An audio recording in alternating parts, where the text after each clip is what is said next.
নমস্কার বন্ধুরা, আমাদের ডব্লিউ স্টাডি চ্যানেলে তোমরা সবাইকে স্বাগত জানাই। তোমরা ইতিমধ্যে জেনেছো বা জেনে গিয়েছো যে এনটিপিসি বা গ্রুপ ডি এর পরীক্ষার ডেটও ঘোষণা করে দিয়েছে এবং তার জন্য আমরা সবাই এনটিপিসি এবং গ্রুপ ডির জন্য খুব ভালোভাবে প্রিপারেশন নিচ্ছি। এবং আজকে আমরা যে ভিডিওটা করছি সেটা হলো এনটিপিসির প্রিভিয়াস এর যে কোশ্চেনগুলো, সেই কোশ্চেন আমরা চেষ্টা করব সলভ করার এবং প্রত্যেকটা পার্ট বাই পার্ট এই কোশ্চেনগুলো তোমরা পেয়ে যাবে। এবং আমরা কোশ্চেন করতে চাইলে যেটা হচ্ছে ম্যাথের উপরে বাস। তো যাই হোক, আজ আমরা যেটা দেখবো প্রথম কোশ্চেন ম্যাথের। প্রথম কোশ্চেনটা হচ্ছে ফাইন্ড দ্য এলসিএম অফ 25/7,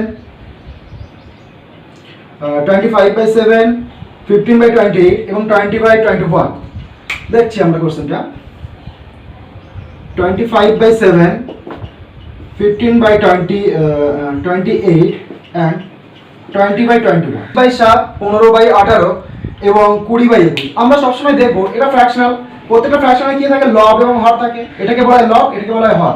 তাহলে ফ্র্যাকশনে যখন আমরা লসাগু বার করবো তখন কি করব, উপরের লবগুলোর কি করব লসাগু এবং হরগুলোর গসাগু করব। তাহলে এখানে আমাদের কি হয়ে যাবে, 7, 28 এবং 21-এর গসাগু হচ্ছে তোমার 7 হবে, আর উপরের লসাগু হচ্ছে কত, 25, 15 এবং 20। এদের লসাগুটা কত হবে, সো 320। 5 × 25, 3 × 25 কত, 4 × 320, 320। অর্থাৎ আমাদের ফাইনালি অ্যান্সারটা কত হবে, লসাগুটা 320/7, যেটা অপশন নাম্বার দেওয়া আছে এ। তাহলে option number A is the right answer. তাহলে কি করলাম, ফ্র্যাকশনাল কি করছি, আমরা নিজের হরগুলো গসাগু করেছি এবং উপরের লবগুলো লসাগু করে আমাদের যে অ্যান্সারটা এসেছে সেটা হচ্ছে ফাইনাল অ্যান্সার। এবং পরবর্তী কোশ্চেন আছে 3টি চেয়ার এবং 2টি table, 3 chairs and 2 tables are cost 700 and 5 chairs and 3 tables cost 1100. What is the cost of 1 table, 1 chair and 2 table? বলছে 3টে চেয়ার এবং 2টো টেবিলের ক্রয় মূল্য হচ্ছে 700 টাকা এবং 5টা চেয়ার ও 3টে টেবিলের ক্রয় মূল্য 1100 টাকা। তাহলে একটা চেয়ার এবং একটা টেবিলের, 2টো টেবিলের ক্রয় মূল্য কত হবে? তো আমরা যদি প্রথমেই ধরে নিই যে একটা চেয়ার ও একটা টেবিলের ক্রয় মূল্য, কস্ট প্রাইস যদি আমি ধরে নিই যে এক্স ও ওয়াই টাকা, তাহলে আমাদের প্রশ্ন কি দিয়েছে, 3x মানে 3টে চেয়ার, তাহলে 3x প্লাস 2টো টেবিল, তাহলে 2y ইকুয়াল টু কত হবে, 700 টাকা। আর বলেছে 5টা চেয়ার মানে 5x plus of 3 tables, 3y equal to কত, 1100 টাকা। যদি এটাকে আমরা অপনয়ন পদ্ধতির মাধ্যমে যদি আমরা ক্যালকুলেশন করি তাহলে কি দেখতে পাবো, আমাদের যে কোনো একটাকে অপনয়ন করতে হবে, হয় এক্স টাকে অপনয়ন করবো অথবা ওয়াই টাকে অপনয়ন করবো। তার জন্য কি করতে হবে, এটাকে আমরা 5 দিয়ে গুণ করি এবং এটাকে যদি 3 দিয়ে গুণ করি তাহলে আমাদের আসবে 15x plus of 10y equal to 35 এবং এটা 15x plus 9y equal to 33। তাহলে একটা এলিমিনেট করে দিলে কি হচ্ছে, সাবট্রাক্ট করলে এটা কেটে যাচ্ছে, এখানে y সমান চলে আসছে আমার 200 টাকা। ঠিক আছে, y সমান 200। এবার y সমান 200 এটা আমি যে কোনো একটা সমীকরণ যদি বসি তাহলে আমরা 1 নম্বর অথবা 2 নম্বরে বসাতে পারি। তাহলে বসালে কি হবে, দেখো 3x প্লাস 2 ইনটু y এর জায়গায় 200 বসাচ্ছি equal to 700। So x equal to কি আসছে আমাদের 700, এখানে 400, তার মানে হচ্ছে আলটিমেটলি এটা ওই পারে গিয়ে মাইনাস হয়ে গেলে 300 আর এখানে 3 ডিভাইড হয়ে যাচ্ছে, তাহলে ultimately 100। So x equal to 100 এবং y ইকুয়াল টু 200। আমরা ধরে নিয়েছিলাম একটা চেয়ার এবং একটা টেবিলের ক্রয় মূল্য হচ্ছে কত, x টাকা এবং y টাকা। তাহলে x সমান তাহলে একটা চেয়ার আমাদের নির্ণয় করতে দিয়েছে, একটা চেয়ার এবং 2টো টেবিল। তাহলে একটা চেয়ার, একটি চেয়ারে তাহলে ক্রয় মূল্য কত হচ্ছে 100 টাকা, আর 2টো টেবিলে কত হচ্ছে 2 × 2 200 সমান কত 400 টাকা। সো টোটালি আমাদের কত আসছে 500 টাকা। তাহলে আমাদের সঠিক অ্যান্সারটা হয়ে যাবে কত, সি যে অপশনটা দেওয়া আছে 500, এটা হচ্ছে আমাদের রাইট অ্যান্সার। পরবর্তী কোশ্চেন বলছে the LCM of two numbers 210, 210 এবং তাদের গসাগু বলে দেওয়া আছে 35 এবং একটা নাম্বার বলে দেওয়া আছে 105। তাহলে আমাদের অন্য নাম্বারটা নির্ণয় করতে বলছে। তো আমরা কি জানি যে কোনো দুটি সংখ্যার গুণফল, যে কোনো দুটি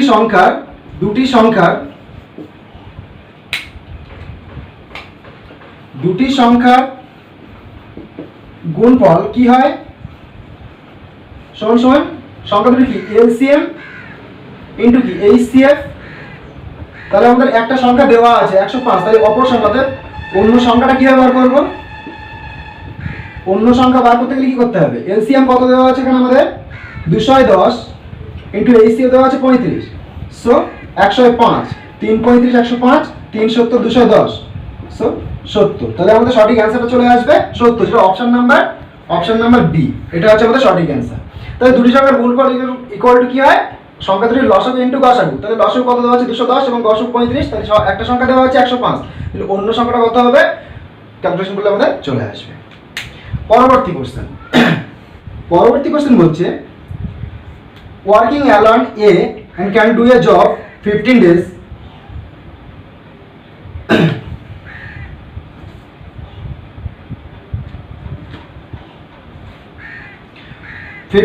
and B can do the same job 18 days. In how many days will be the job complete if the both of work together? বলছে A যদি একটা কাজ 15 দিনে করতে পারে এবং B যদি সেই কাজটা 18 দিনে করতে পারে, তাহলে তারা একসঙ্গে কাজটা করলে কত দিনে শেষ করবে? তাহলে দেখি আমরা যদি নরমালি যদি ভাবি, যেটা আমরা জেনারেলি মেথড কি করি আমরা, যে এ একটা কাজ 15 দিনে করছে, তাহলে ধর আমি কাজ যদি এক অংশ মনে করি, তাহলে কি হবে? সে এ কাজটা 15 দিনে করছে, ওই এক অংশ কাজ এ 15 দিনে করছে, তাহলে এ যদি 15 দিনে এক অংশ কাজ করে, তাহলে সে একদিনে কত করবে? একদিনে কাজটা কত করবে? একের 15 অংশ। একদিনে যদি 15 অংশ কাজ যদি এক অংশ কাজ যদি 15 দিনে করে, তাহলে এক অংশ কাজ করে একদিনে কত করবে? একের 15 অংশ। সিমিলারলি বি যদি সেই কাজটা 18 দিনে করে, তাহলে একদিনে কত করবে? একের 18 অংশ। এটা আমাদের সিম্পল। এইবারে বলছে এ আর বি একসঙ্গে কাজটা করলে কত অংশ, মানে কত দিনে শেষ করবে? তাহলে যদি এ আর বি যদি একদিনে কাজটা করে, একদিনে কতটা কাজ করবে? একের 15 প্লাস কি একের 18। তাহলে এটা যদি আমরা কত আসছে টোটালি 96 and 5, সো 11/90। এটা হচ্ছে একদিনে তারা করছে, তাহলে একদিনে করছে 11/90 অংশ কাজ। আমাদের টোটাল কাজটা কত? এক অংশ কাজ। তাহলে এক অংশ কাজ করতে তাদের কতদিন সময় লাগবে? আলটিমেটলি কি হবে? 1/11/90 equal to 90/11 equal to 8.8 so আমাদের এই অঙ্কটার ক্ষেত্রে এখানে যে অপশনগুলো দেওয়া আছে, অপশনগুলো ভুল দেওয়া আছে। আমাদের সঠিক যে অ্যান্সারটা হয়ে যাবে সেটা হলো এটা আমাদের সঠিক অ্যান্সার 8.211। কারণ আমরা জানি একটা কাজ যদি এ 15 দিনে করে এবং বি যদি সেই কাজটা 18 দিনে করে, তাহলে কি হবে? তারা একদিনে কতটা করে কাজ করবে এবং তারা একই দিনে একসঙ্গে তারা কতটা কাজ করবে? একদিনে তারা একসঙ্গে কাজ করবে 11/90 অংশ। আমাদের টোটাল কাজের অংশটা কত? এক অংশ। তাহলে সেটা আমাদের এইভাবে করতে হবে। আমরা এই অঙ্কটা আর একটা ভাবে করতে পারি। সেটা কিভাবে করব? যদি আমাদের এরকম দেখি এ আর বি, এ করছে 15 দিন আর বি করছে 18 দিন, তাহলে এদের যে লসাগুটা হবে কত? 90। আমরা যদি এইটাকে যদি টোটাল ওয়ার্ক মনে করি, এইটা যদি আমরা টোটাল ওয়ার্ক ভেবে নিই যে 90টা টোটাল ওয়ার্ক, তাহলে কি হবে? আমাদের 15 দিন এই 90 অংশ কাজ কে এই 15 দিনে করছে এটা, আর এ করছে 18 দিনে। তাহলে আমরা যদি প্রত্যেক দিনে এফিসিয়েন্সি বার করি, তাহলে 90 যদি 15 দিয়ে ভাগ করি, তাহলে কি প্রত্যেক দিনে এফিসিয়েন্সি কত? এ করছে 6 ইউনিট করে আর বি করছে কত? 5 ইউনিট করে। এটা হচ্ছে প্রত্যেক দিন কাজ করছে। তাহলে দুজনে মিলে এক দিনে যদি এরা 6 ইউনিট করে, যদি এক দিনে 5 ইউনিট করে, তাহলে দুজনে একদিনে কত করবে? 6 প্লাস কত? 5, টোটাল হচ্ছে কত? 11 ইউনিট কাজ দুজনে মিলে করছে। এ আর বি দুজনে মিলে 11 ইউনিট কাজ করছে। তাহলে টোটাল ইউনিট কত? 90 ইউনিট। তাহলে 90 ইউনিট কাজ করতে কতদিন লাগবে দুজনের? 90/11 সিমিলারলি কত? 8.211। আমরা এভাবেও করতে পারি অঙ্কটা। কি করলাম?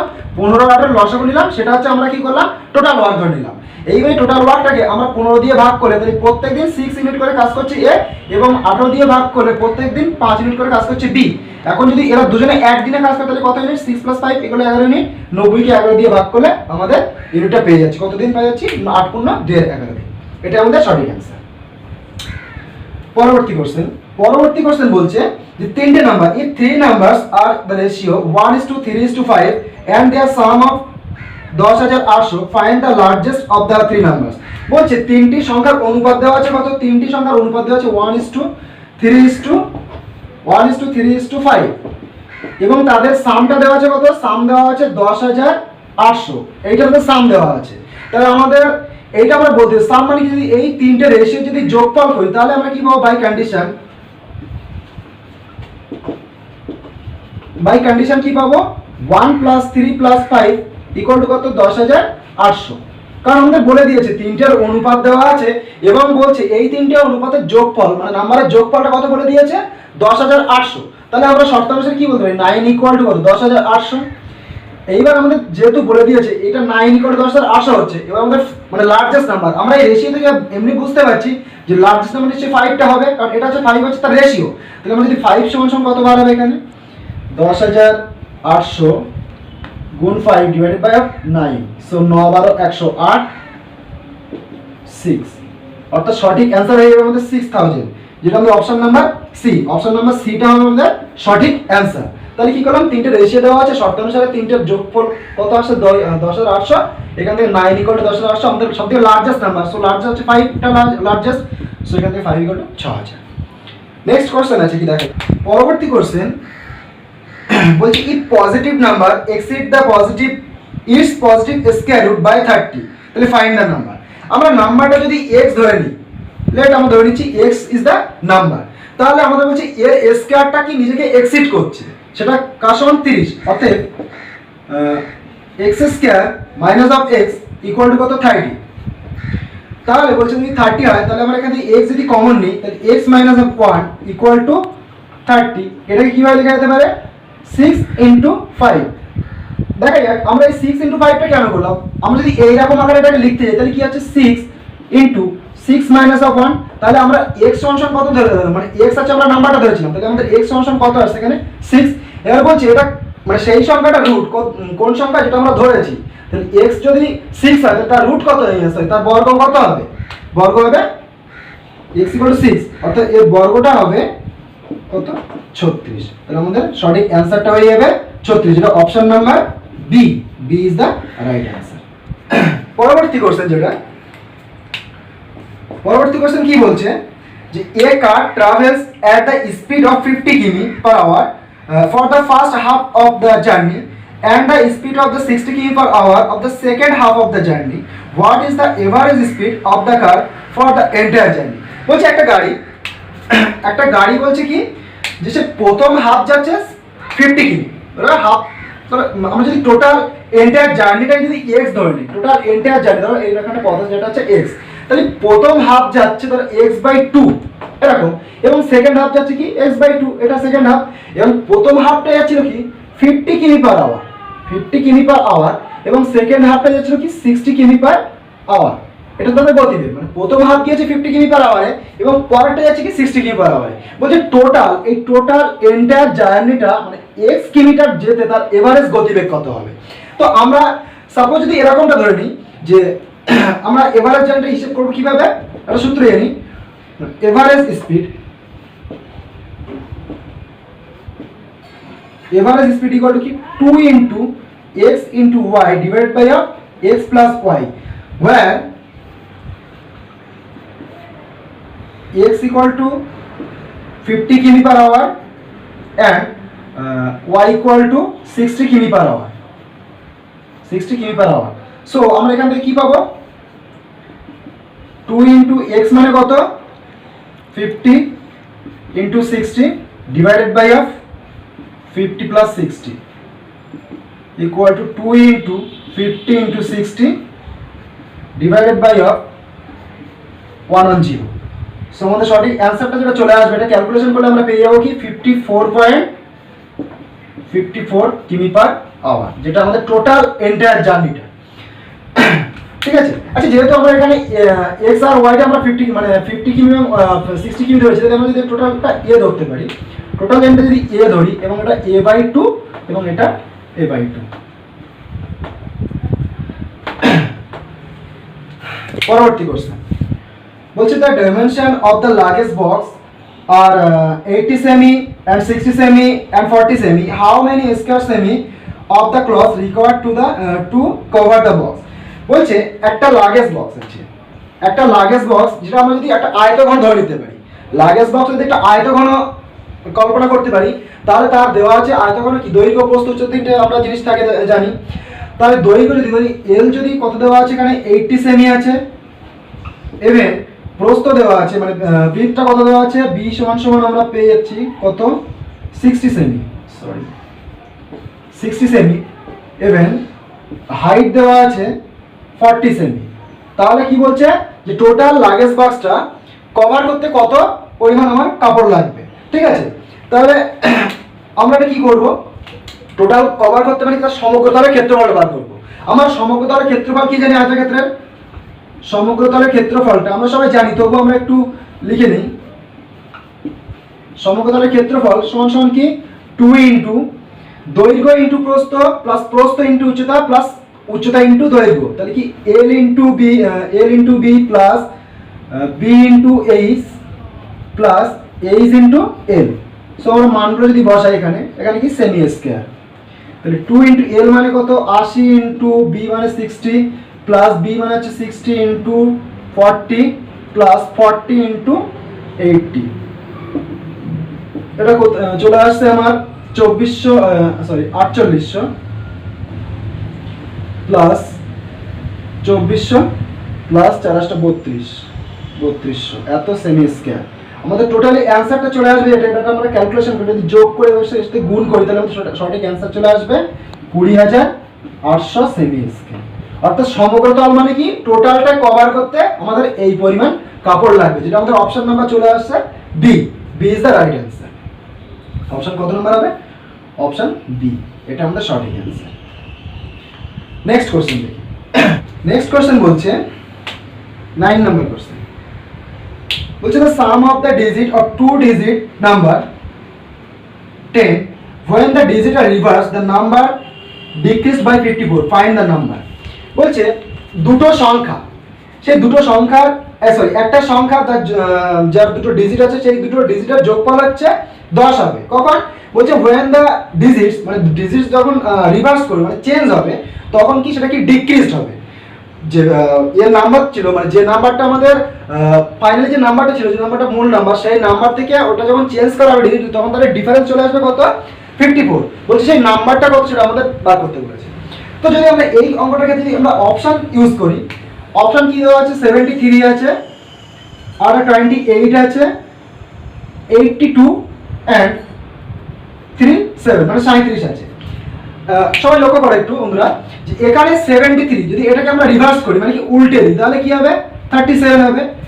28টাকে যদি আমরা উল্টে দিই তাহলে কি আছে 82 হবে, এবং 82টা যদি উল্টে দিই কত আসছে 28 হবে, এবং 37টাকে যদি উল্টে দিই তাহলে কত আসবে আমাদের 73 আসবে।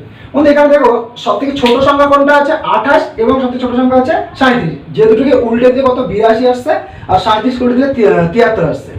এখন আমরা যদি দুটো ডিফারেন্স করি এখানে কি আছে 73 আছে, 73টাকে উল্টে দিলে 37, এখানে যে ডিফারেন্সটা কি আসছে আমাদের এর মধ্যে 54 আসছে না। ঠিক আছে, যদি আমরা এটাকে উল্টে দিই তাও এটাতে আমাদের ডিফারেন্স আসছে না। যদি 82টাকে উল্টে 28 করছি যেটা আমরা দেখলাম 73টাকে উল্টে দিলে কত 37 আসছে, যেটা আমাদের ডিক্রিজ এটা হোল্ড করছে। আমাদের 28 যেটা আছে আর 37 এটা তো মানে স্মল নাম্বার, 28 যেটা 37 এই দুটো সবথেকে ছোট নাম্বার, তাহলে এই দুটো আমরা যদি উল্টে দিই মানে ডিজিট দুটো যদি উল্টে দিই তাহলে আমাদের ডিক্রিজ হচ্ছে না, এক্ষেত্রে কি হচ্ছে ইনক্রিজ হচ্ছে। তাহলে আমরা এই দুটো অপশনকে ক্যান্সেল করব, এটা উল্টে দিলেও আমাদের ইনক্রিজ হচ্ছে, তাহলে এই দুটো অপশনকে আমরা ক্যান্সেল করব। এখন বাকি থাকবে কি এই অপশনটা আর এই অপশনটা। এই অপশনটা করলে কি হচ্ছে এই অপশনটা যখন উল্টে আমাদের 37 আসছে এই দুটোর মধ্যে ডিফারেন্স কত 54 আসছে না, এটা আসছে না। সো যদি 82 থেকে উল্টে 28 করি ডিক্রিজ হচ্ছে, এদের মধ্যে ডিফারেন্স কত আসছে 54, অর্থাৎ আমাদের সঠিক অ্যান্সার হয়ে যাবে 82। তাহলে আমাদের সঠিক অ্যান্সার হয়ে যাবে কত 82, যেটা আমাদের অপশন নাম্বার সি তে আছে। Option number C is the right answer. Next question, পরবর্তী কোশ্চেন বলছে 10 নম্বর কোশ্চেন বলছে the income of A and B are in the ratio 3:2 and their expenditure are is 40,000 and 10,000 respectively. If A saved is 40,000 and the B saving will be। বলছে A এবং B তাদের কি A R B এর ইনকামের ratio বলে দিয়েছে কত 3:2, এটা তাদের ইনকামের রেশিও বলে দিয়েছে। 3:2 যদি তাদের ইনকামের রেশিও বলে এবং বলছে কি এবং তাদের এক্সপেন্ডিচার অর্থাৎ খরচা করছে কত, খরচা করছে তারা 14,000 মানে এ করছে 14,000 আর বি করছে কত এটা হচ্ছে ইনকামের রেশিও, এটা হচ্ছে এক্সপেন্ডিচার কত 14,000, একটা কত 10,000। এখন বলছে এ যদি 4,000 টাকা সেভ করে তাহলে বি এর সেভিং কত হবে। তাহলে আমরা এটা যদি লক্ষ্য করতে পারি, এ 14,000 টাকা খরচা করছে আর এ সেভ করছে কত, এ সেভ করছে 4,000 টাকা। তাহলে এই যে টোটাল অ্যামাউন্টটা এটা আমরা পাচ্ছি, কত পাচ্ছি 18,000 টাকা। এইটা আমরা কি বলতে পারি, এটা হচ্ছে এর ইনকাম, কারণ 14,000 টাকা সে খরচা করছে আর সেভ করছে, মানে বাঁচাচ্ছে কত 4,000 টাকা। তাহলে টোটাল এই বাঁচানো আর খরচা দুটো যদি অ্যাড করে তাহলে কি টোটাল 18,000 টাকা, যেটা কি আমাদের ইনকাম, এর ইনকাম ধরে নিতে পারি। যদি এর ইনকাম যদি 18,000 টাকা হয়, আবার ইনকামের রেশিও কত দেওয়া আছে 3, তাহলে আমরা বাই কন্ডিশন বলতে পারি বাই কন্ডিশন কি বলতে পারি আমরা 3:18,000 হয়ে যাবে।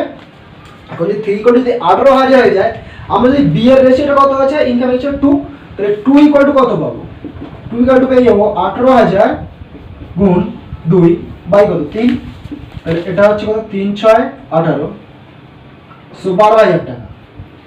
এটা কি বি এর ইনকামের রেশিও, 2 সমান কত 12,000 টাকা। তাহলে 12,000 টাকা আমরা কি বি এর ইনকাম ধরে নিতে পারি। তাহলে বি এর ইনকাম কত 12,000 টাকা। এখন বি খরচা করছে কত, বি খরচা করছে 10,000 টাকা। বি এর এক্সপেন্ডিচার কত, বি এক্সপেন্ড করছে 10,000 টাকা, এটা বি এক্সপেন্ড করছে। তাহলে আমাদের বলেছে বি এর সেভ কত, তাহলে ইনকামের থেকে যদি এক্সপেন্ডিচারটা বাদ দিই তাহলে আমাদের পড়ে থাকবে 2,000 টাকা, যেটা আমাদের বি এর খরচা, এবং এটাই আমাদের সঠিক অ্যান্সার, যেটা অপশন নাম্বার বি তে দেওয়া আছে। অপশন কত, অপশন দেওয়া আছে B, B is the right answer. তাহলে কি হলো, এ এর ইনকামের রেশিও দেওয়া আছে, বি এর ইনকামের রেশিও দেওয়া আছে, এ এর এক্সপেন্ডিচার দেওয়া আছে, বি এর এক্সপেন্ডিচার দেওয়া আছে, ঠিক আছে। তাহলে এ এর এক্সপেন্ডিচার, বি এর এক্সপেন্ডিচার, এখন যদি এ সেভ করছে 4,000 টাকা, তাহলে 14,000 তাহলে 18,000 টাকাটা হচ্ছে কি এর ইনকাম হয়ে যাচ্ছে। এর ইনকামের রেশিও কত 3, তাহলে 3 সমান আমাদের 18,000 টাকা। তাহলে বি এর রেশিও কত 2, তাহলে 2 কত 12,000 টাকা, যেটা হচ্ছে বি এর ইনকাম হচ্ছে। তাহলে 10,000 টাকা খরচা করছে, তাহলে সেভ করছে কত, এটাই হচ্ছে কি বি এর সেভ, বি এর কি সেভ করছে এটা 2,000 টাকা। নেক্সট কোশ্চেন দেখি, পরবর্তী কোশ্চেন 11 নম্বর, সিম্পলিফাই বলছে 2/9 সিম্পল সরল করতে বলছে। 2/9 প্লাস 3/5 ডিভাইডেড বাই 2/9 প্লাস 2/5।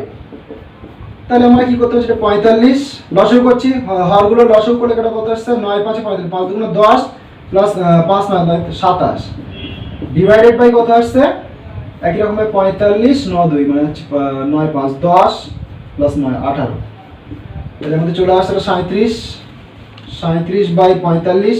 এটা গুণ আকারে মানে ডিভাইড যখন গুণ আকারে তখন উল্টে যাবে, এটা ভগ্নাংশটা 45 বাই 28, সো 35 মধ্যে কেটে যাচ্ছে 37 বাই 28।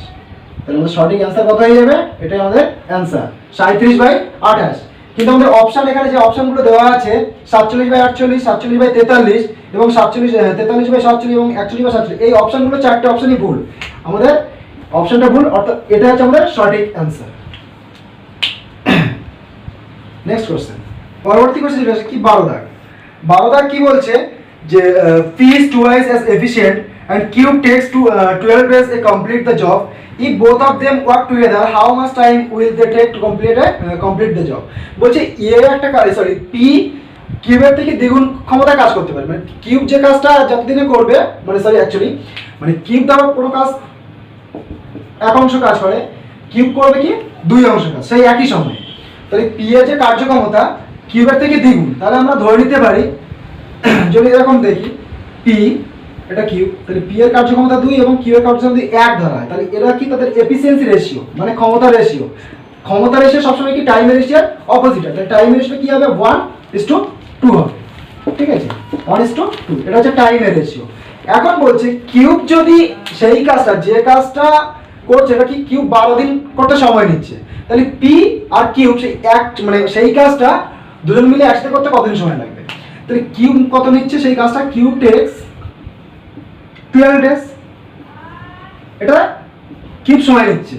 এখন কিউবের যে টাইমের রেশিও কত আছে 2 আছে, কিউবের টাইমের রেশিও কত আছে 2 আছে, যদি 2 তাহলে টাইমের রেশিও হয় আর এদিকে কতদিন সময় নিচ্ছে 12 দিন, তাহলে আমরা বাই কন্ডিশন কি বলতে পারবো, বাই কন্ডিশন আমরা বলতে পারবো 2 = কত 12, ঠিক আছে, আর এখানে পি এর রেশিও কত 1, তাহলে 1 সমান সমান আমাদের কত আসবে 6, 1 সমান সমান 6 আসবে। তাহলে বি কত, কিউব কতদিন নিচ্ছিল 12 দিন, তাহলে কিউবের পি এর সময় কত যাচ্ছে 6 ডে, তাহলে যে কাজটা কিউব করছিল 12 দিনে সেই কাজটা পি করছে 6 দিনে। তাহলে আমরা এটা বলতে পারি যে পি সেই কাজটা, যেহেতু কিউব যে কাজটা 12 দিনে করছিল এবং পি সেই কাজটা 6 দিনে করছে, তার মানে কি পি এক অংশ কাজ যদি 6 দিনে করতে পারে তাহলে একদিনে কত অংশ কাজ করবে, একদিনে করবে কি 1/6 অংশ, এবং কিউব সেই কাজটা কি 12 দিনে করছিল সেই এক অংশ কাজ, তাহলে কিউব একদিনে কত করবে 1/12 অংশ, এটা কিউব করছে। তাহলে পি আর কিউব কি দুজন যদি একসঙ্গে কাজটা করে, পি প্লাস কিউব এই দুজন যদি একসঙ্গে কাজটা করে তাহলে কত হবে, একসঙ্গে একদিনে কাজটা করবে কত 1/6 প্লাস কি 1/12 অংশ কাজ, টোটাল কত আসছে 12, এটা 2 প্লাস 1 ইকুয়াল টু 3/12 অংশ কাজ একদিনে করছে। তাহলে এক অংশ কাজ কতদিনে করবে 1/3/12 সমান সমান 12/3 ইকুয়াল টু কত 4 দিন সময় লাগবে, যেটা আমাদের অপশন নাম্বার সি তে আছে। আমরা এই অঙ্কটা এইভাবে করেছি, কিন্তু যদি এই অঙ্কটা আমরা আরেকটা প্রসেস করি যেটা আমরা আগেও বলেছি, কিভাবে করছি যে পি এর রেশিও কত, পি এর এফিসিয়েন্সি রেশিও 2 এবং কিউ এর এফিসিয়েন্সি রেশিও কত 1, আর কিউব কাজটা যদি করছে কিউব করছে 12 দিনে, তাহলে আমরা যদি টোটাল ওয়ার্কটা যদি 12 ভাগি, এটা হচ্ছে কিউব 12 দিনে করছে, যদি 12 কে আমরা যদি 12 দিনটায় তো টোটাল যদি আমরা টোটাল ওয়ার্ক ভাগি, ধরে নিচ্ছি 12টা হচ্ছে টোটাল ওয়ার্ক, এটা হচ্ছে টোটাল ওয়ার্ক, তাহলে 12 দিনে যদি করে তাহলে কিউবের এফিসিয়েন্সি রেশিও কত 1, ঠিক আছে, টোটাল ওয়ার্ক যদি 12 ধরা হয় তাহলে কিউবের এফিসিয়েন্সি মানে প্রত্যেকদিন কাজ করবে কত এক অংশ করবে 1 ইউনিট করে, আর কিউব পি সেই কাজটা করছে কত ইউনিট করে 2 ইউনিট করে, তাহলে দুজনে মিলে একদিনে কত করবে এ 1 ইউনিট করছে আর ও করছে 2 ইউনিট, তাহলে 2 plus of equal to 3 unit কাজ করছে একদিনে, ঠিক আছে, এটা হচ্ছে একদিনে করছে, তাহলে টোটাল কত ইউনিট কাজ 12 ইউনিট, তাহলে 12 ইউনিট কাজ দুজনে মিলে করতে কতদিন সময় লাগবে 4 ইউনিট, এই সরি 4 দিন, একদম ইজিলি আমরা যে কোনো ভাবে আমরা করতে পারি। পরবর্তী কোশ্চেন বলছে 13 নম্বর কোশ্চেন, যে what is the median of the following list of the number 5, 3, 6, 9, 11, 19 এবং 1, বলছে 5, 6, 9, 11, 19, 5 সরি এখানে 3 একটা মিস হয়েছে, 3, 6, 9, 11, 19 এন্ড 1, বলছি এদের মিডিয়ান কত। আমরা মিডিয়ান করার ক্ষেত্রে নিয়ম জানি যে এই নাম্বারগুলোকে আমাদের কি যদি ঊর্ধ্বক্রমে সাজিয়ে নিই, ঊর্ধ্বক্রমে সাজানো হচ্ছে আমাদের নিয়ম, তাহলে যদি ঊর্ধ্বক্রমে সাজিয়ে নিই তাহলে কি হচ্ছে দেখা যায় 1, 3, 5 ঊর্ধ্বক্রমে মানে কি ছোট থেকে বড়, 6, 9, 11, 19, তাহলে আমাদের কত নাম্বার আছে 1টা 2টো 3টে 4টে 5টা 6টা 7টা, তাহলে 7টা এ সাইডে 3টে এ সাইডে 3টে, মিডিয়ামে কি আছে 6, এটা হচ্ছে আমাদের 6 ইজ দ্য অ্যানসার। আমাদের কি মোট যে নাম্বারটা পাবো সেটা হচ্ছে কি 6, যেটা অপশন নাম্বার আমাদের সি তে আছে, অপশন কি আছে সি। পরবর্তী কোশ্চেন 14 নম্বর কোশ্চেন, 14 নম্বর কোশ্চেন কি বলছে,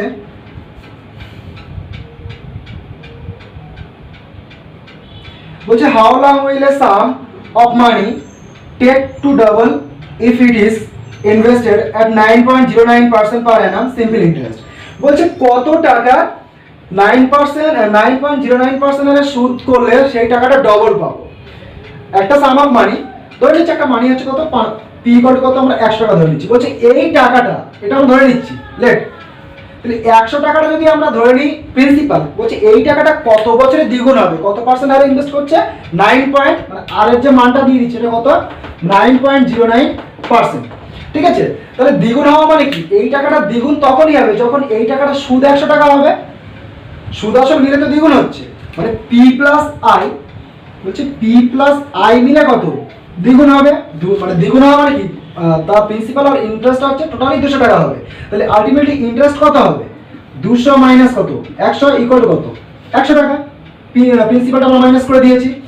সো আমরা যদি দেখি আমরা কি জানি I equal to PTR by 100, আমাদের বলেছে কত বছর অর্থাৎ টিটা আমাদের ফাইন্ড আউট করতে বলছে, তাহলে এক্ষেত্রে আমরা টি মান কি হবে T equal to I into 100 divided by P into R, তাহলে আই মানে কত 100 ইন্টু 100, পি মানে কত 100 ইন্টু আর মানে 9.09, তাহলে পয়েন্ট তুলে দিয়েছি, উপরে 100 100 100 কাটছে, তাহলে এটা ক্যালকুলেশন করলে চলে আসবে আমাদের অ্যাপ্রক্সিমেটলি 11 বছর। এটা কি অ্যাপ্রক্সিমেটলি আমরা ক্যালকুলেশন করে এটা আমরা পেয়ে যাবো, যেটা আমাদের সঠিক অ্যান্সার। এবং অপশন নাম্বার এটা হবে সি, অপশন হচ্ছে C is the right answer. তাহলে কি করলাম যে কোনো একটা টাকা কত বছরে দ্বিগুণ হবে, কত পার্সেন্ট আর ইনভেস্ট করছে 9.09%, তাহলে আমাদের কি হচ্ছে ধরে নিচ্ছি টাকাটা সমান 100 এবং দ্বিগুণ হবে তখনই যখন তার সুদ প্লাস আসল মিলে 100 টাকা 200 টাকা হবে, তাহলে সুদ পাবো যেমন 100 টাকা, এখান থেকে আমরা সূত্র বসিয়ে দেবো, অ্যান্সার চলে আসবে। নেক্সট কোশ্চেন, এবং এটা আমাদের ফাইনালি আজকের কোশ্চেন 15 নম্বর কোশ্চেন। বলছে কি what will reach 40,000 to in 2 years at the rate of 20% per annum if interest is completed compounded yearly। বলছে 40,000 টাকা কম্পাউন্ড ইন্টারেস্ট 2 বছরে 20% কম্পাউন্ড ইন্টারেস্ট টোটাল অ্যামাউন্ট কত হবে। তাহলে আমরা যদি দেখি যে 40,000 টাকা কত, 40,000 টাকা, এটা যদি আমরা প্রিন্সিপাল ধরে নিই, বা প্রিন্সিপাল এটা কত 40,000 টাকা। বলছি 40,000 টাকা 20% কত হবে 8,000 টাকা। 40,000 টাকা 20% 8,000 টাকা। কি করে হয়, আমরা যদি একটা মানে 10% করলে কি একটা জিরো কাটবে, তাহলে 10 এর ডবল কত 10 কে যদি 2 দিয়ে গুণ তাহলে 10 দুগুণ 20, সো 4 দুগুণ 8,000 টাকা। এটা কি 20% হবে। এবার এটা কত 2 বছর বলেছে, 2 বছর করলে কত হবে, এর সঙ্গে 2 যদি গুণ করি তাহলে কত 16,000 টাকা। এটা হচ্ছে 16,000 টাকা।